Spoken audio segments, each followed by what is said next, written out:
Hey fight fans, welcome back to the Fight Book. This is the Indian accent guy here to keep you updated with the fight world. Today we have news from Dan Hooker as the backup for UFC 318 headliner for the BMF belt. Garcia's heated press conference. Naoya Inoue's next fight in September is signed. Usyk versus Fury Trilogy and Canelo Alvarez versus Chris Eubank Jr. in UK. So without wasting any time, let's start the video just like always with the UFC section.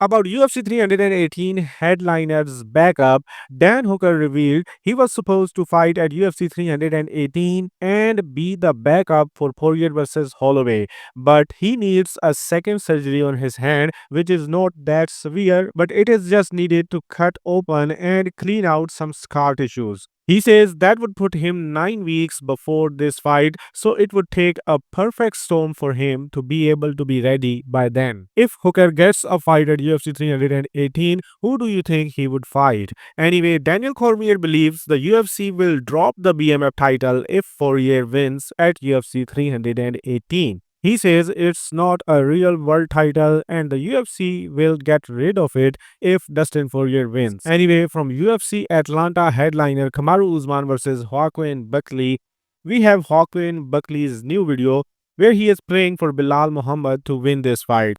Because if he doesn't win and JDM wins, I'm already know the UFC got different moves that they trying to do. Moreover, Michael Bisping believes Kamaru Usman should consider retirement if he is to lose to Joaquin Buckley at UFC Atlanta next month. Then from this weekend's UFC Des Moines card, we have Des Moines' own Jeremy Stephens declaring himself as the real effing main event. Card's co-main eventer Rainier the Raider weighs in on potential Dricus du Plessis versus Khamzat Chimaev fight, and he believes it's gonna be a long night for Khamzat if he doesn't choke the champ early. And the main eventer Davison Figueiredo responds to the pictures he recently uploaded on his Insta account and revealed that were old pictures when he was coming off an injury. He says he is very professional and is definitely gonna make weight, and we can see his professionalism in his latest photo shoot.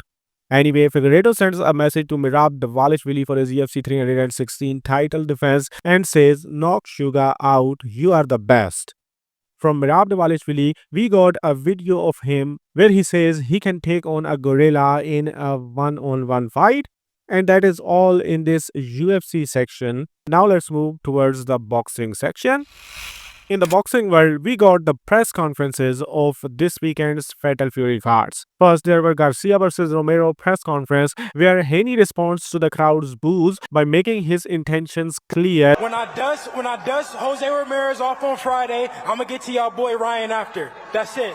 Then the things got heated up between Garcia and Haney's and they erupted into an explosive war of words. This is not the same Ryan Garcia. No. Everyone I got multiple personalities, bitch. This is going to be And you don't want to see the crazy one. And then in the next moment, Bill Haney and Oscar De La Hoya nearly got physical after some comments about Golden Boy Promotions. Security was needed to interrupt.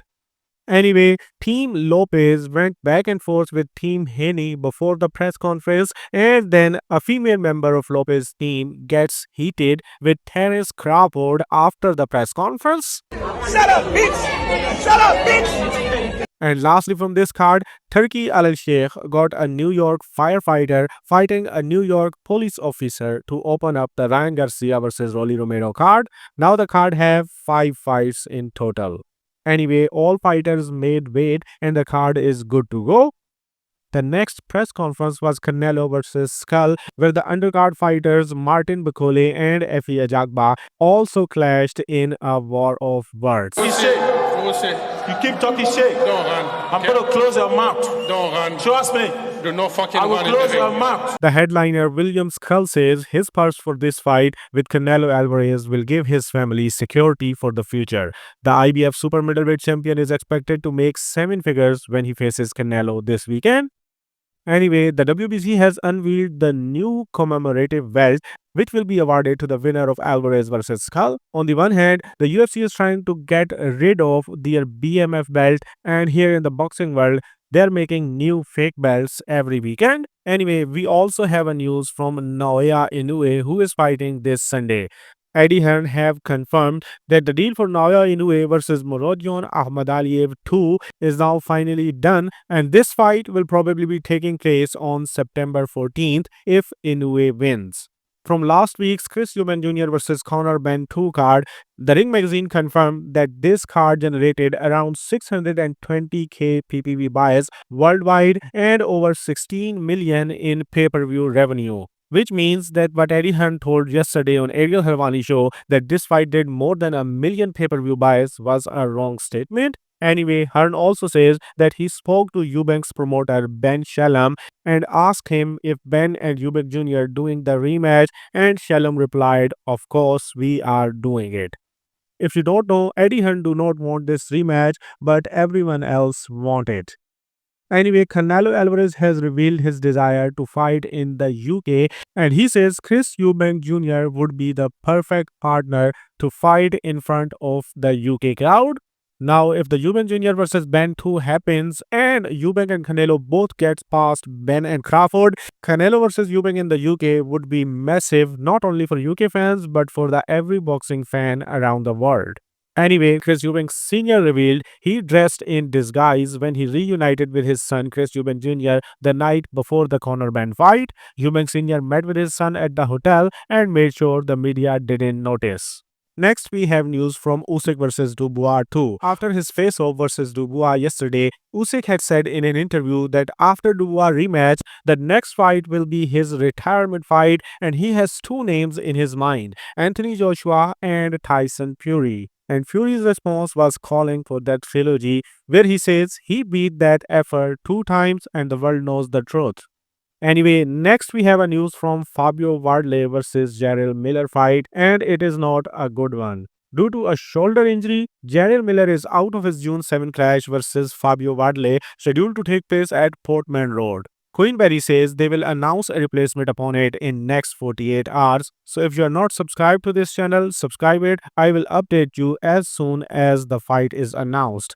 Anyway, the two fights we already know are happening have been officially announced with their poster released.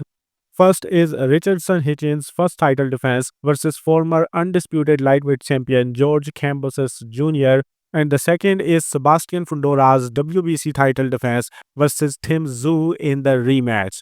TBC's official Twitter account announces this rematch between Fundora and Tszyu without the date and location. And with the news of Tszyu versus Fundora fight, the WBA number 7 ranked Australian middleweight Michael Zarrapa is more than willing to step in and fight Keith Thurman next, who was supposed to fight Tim Tszyu. And then last but not least, the WBA has officially ordered Gary Antoine Russell to defend his WBA World Super Lightweight title versus their number 1 contender 24-0 undefeated Andy Hirauka next. And that's all in this video. Now you are completely up to date with the fight world once again. If you like the video, you know what you are supposed to do. Just give your thoughts in the comment section. Your feedback is important for me, and then do whatever you want.